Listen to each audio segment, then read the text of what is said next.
തെരഞ്ഞെടുപ്പുമായി ബന്ധപ്പെട്ട ചർച്ചകൾ ഉണ്ടാകും? ഇല്ല. ശരിക്കും തെരഞ്ഞെടുപ്പിൽ എന്താണ് സംഭവിച്ചത്? തെരഞ്ഞെടുപ്പ് ഏത് തെരഞ്ഞെടുപ്പ്? പാലക്കാട് ഉപതെരഞ്ഞെടുപ്പിലെ ഇല്ല, പരാജയം അത് ഞങ്ങൾ വിലയിരുത്തുന്നു. താങ്കളുടെ പേരുൾപ്പെടെ പരാമർശിച്ച് കേട്ടതുകൊണ്ടാണ്. എൻ്റെ പേര് പരാമർശിക്കാമല്ലോ, എല്ലാവർക്കും സ്വാതന്ത്ര്യമല്ലേ, ആരുടെയും പേര് പരാമർശിക്കാം, ആരെക്കുറിച്ചും പറയാം, അത് ജനാധിപത്യം. അതുകൊണ്ട് ഒരു ഗ്രൂപ്പിന്റെ നേതാവായി പ്രവർത്തിച്ചു, അല്ലെങ്കിൽ ജില്ലയിൽ നിന്നുള്ള പുറത്തുനിന്നുള്ള നേതാക്കളെ കൊണ്ടുവന്ന് പ്രവർത്തിപ്പിച്ചു എന്നെല്ലാം വാർത്തകളൊക്കെ പുറത്തു വന്നിരുന്നു ഉള്ളതാണ്. ഇതെല്ലാം ഒരു ഓർഗനൈസേഷന്റെ തീരുമാനം അനുസരിച്ച് പ്രവർത്തിക്കുന്നയാളാണ്. ഓർഗനൈസേഷൻ എന്താണോ തീരുമാനിക്കുന്നത് അതനുസരിച്ച് എല്ലാവരും പ്രവർത്തിക്കും. അതിനപ്പുറത്തേക്ക് താങ്കളുടെ പേരെന്താ അതിലേക്ക് വലിച്ചിഴിക്കപ്പെടാനും തോൽവിക്ക് കാരണക്കാരനായി എന്ന് പറയാനും ഒക്കെ കാരണം എന്താ? അത് പ്രവർത്തകരാരും പറഞ്ഞിട്ടില്ലല്ലോ, മീഡിയാസ് അല്ലേ പറഞ്ഞത്. പ്രവർത്തകർ തരുന്ന വിവരങ്ങളായിരിക്കുമല്ലോ, ലീഡേഴ്സ് തരുന്ന വിവരങ്ങളായിരിക്കുമല്ലോ മീഡിയ കൊടുക്കുക. അങ്ങനെ പാലക്കാട്ടെ ഒരാളും അങ്ങനെ പറയുമെന്ന് എനിക്ക് തോന്നുന്നില്ല.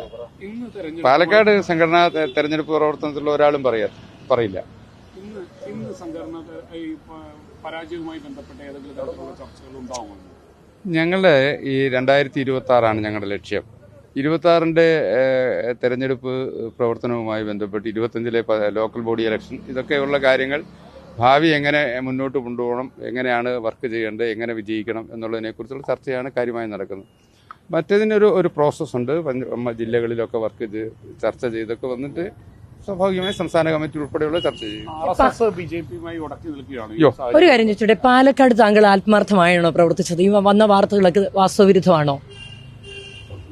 എൻ്റെ ആത്മാർത്ഥത, ഞാൻ എൻ്റെ പ്രവർത്തന ശൈലി ചർച്ച ചെയ്യപ്പെടാൻ ഞാൻ ആഗ്രഹിക്കുന്നില്ല. കാരണം ആ ചോദ്യം തന്നെ ഒരു അപ്രസക്തമാണ്. ഞാൻ 80 തൊട്ട് BJPയിൽ പ്രവർത്തിക്കുന്ന ആളാണ്.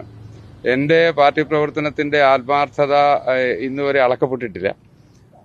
അതുകൊണ്ട് ആ ചോദ്യം ഒരു സത്യത്തിൽ എന്നെ ഹട്ട് ചെയ്യുന്നതാണ്. എൻ്റെ വിശ്വാസ്യതയും എൻ്റെ ക്രെഡിബിലിറ്റിയും എൻ്റെ സംഘടനാ പ്രവർത്തന പാരമ്പര്യത്തെയും ഹട്ട് ചെയ്യുന്ന ഒരു ചോദ്യമാണ്.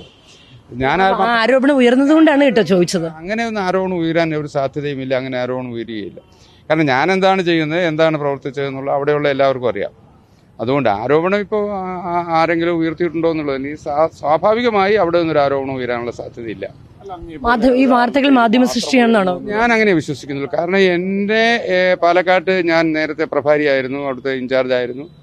ദീർഘകാലം പാലക്കാട്ടെ ഓരോ BJP പ്രവർത്തനമായിട്ട് എനിക്ക് അടുത്ത ബന്ധമുണ്ട്.